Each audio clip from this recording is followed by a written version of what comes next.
مرغ آمین درد آلودیست کاواره بمانده، رفته تا آن سوی این بیداد خانه، بازگشته رغبتش دیگر ز رنجوری نه سوی آبادانه. هم خواب رقیبانی و من تاب ندارم، بیتابم و از قصه این خواب ندارم. دل تنگم و با هیچ کسم میل سخن نیست، کس در همه آفاق به دل تنگی من نیست.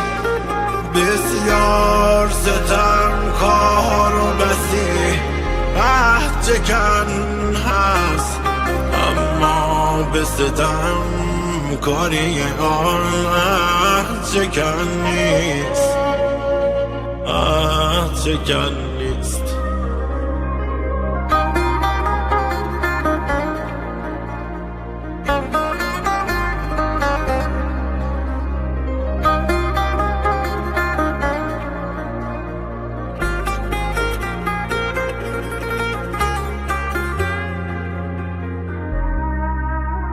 پیش تو بسی از همه کس خوارترم من، زان روی که از جمله گرفتار ترم من. روزی که نماند دگری بر سر کویت، دانی که ز اغیار وفادار ترم.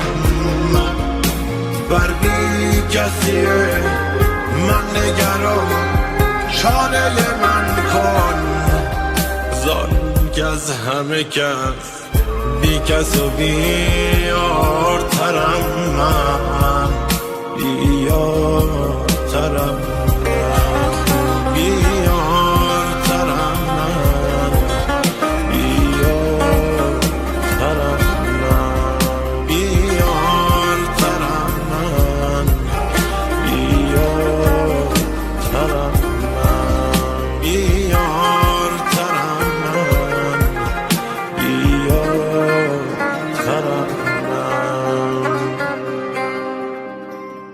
باز میشه این در، صبح میشه این شب، صبر داشته باش.